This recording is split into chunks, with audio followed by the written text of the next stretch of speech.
भविष्यवक्ता किसी ऐसी चीज का पूर्व दर्शन करने का प्रयास कर रहा है जो वास्तव में बिल्कुल पूर्व दर्शनीय नहीं है। डेमोक्रेट्स के विषय में पढ़ते समय सोफी की आंखें मेल बॉक्स पर ही लगी हुई थी। फिर भी उसने यूं ही बाग के गेट तक चहलकदमी करने का फैसला किया। जब उसने सामने का दरवाज़ा खोला तो पहली पैड़ी पर ही उसने एक छोटा लिफाफा देखा। बिल्कुल स्पष्ट दिखाई देता था यह सोफी एमंडसन को संबोधित था। इसके मायने वह आज फिर चाल चल गया। और दिनों की बात छोड़िए, आज जब वह मेल बॉक्स पर बड़ी सावधानी से निगरानी रख रही थी, यह रहस्यमय आदमी किसी दूसरी तरफ से चलकर घर के अंदर तक आ गया और पैड़ियों पर चिट्ठी डालकर फिर जंगल में गायब हो गया।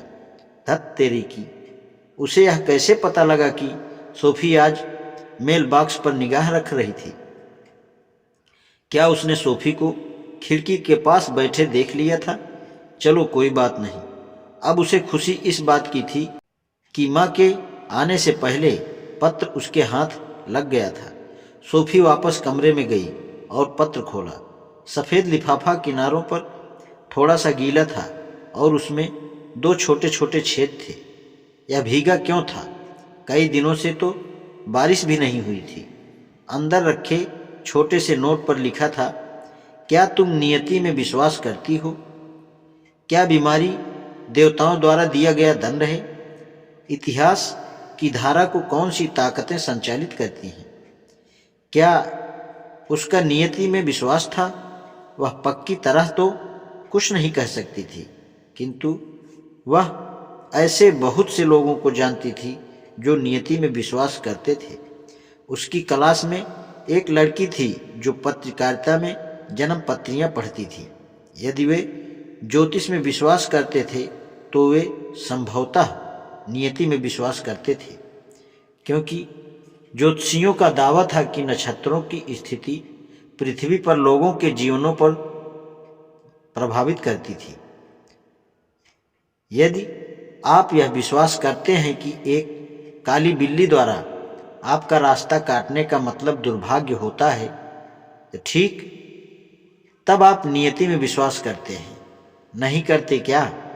जैसे ही उसने इस विषय में विचार करना शुरू किया तो उसके दिमाग में भाग्यवाद के कई उदाहरण आए। इतने सारे लोग पेड़ों को क्यों खटखटाते हैं और 13वां शुक्रवार का दिन अपशकुन क्यों माना जाता है? सोफी के सुनने में आया था कि बहुत सारे होटलों में 13 नंबर का कमरा नहीं होता। ऐसा इसलिए था क्योंकि बहुत से लोग अंधविश्वासी हैं।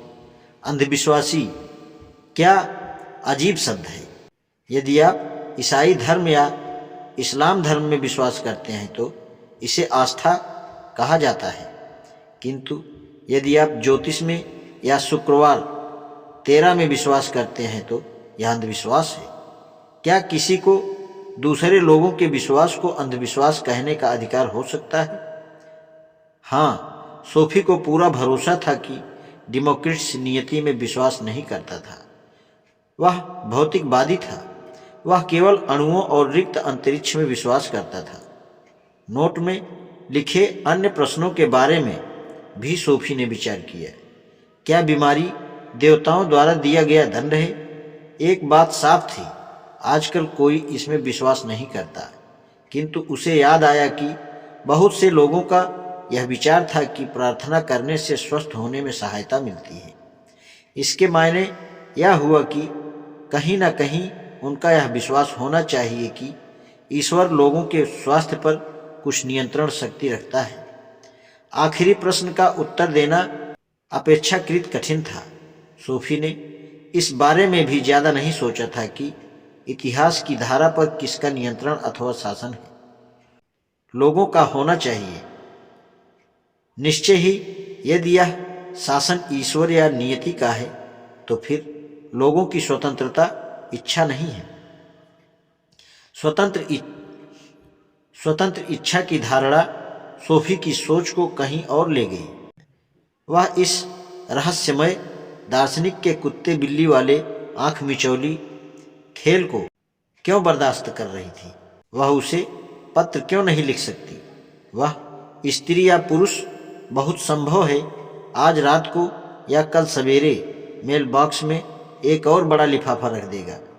वह इसका इंतजाम करेगी कि इस आदमी औरत के लिए एक पत्र तैयार रखे। बस तभी उसने लिखना शुरू कर दिया।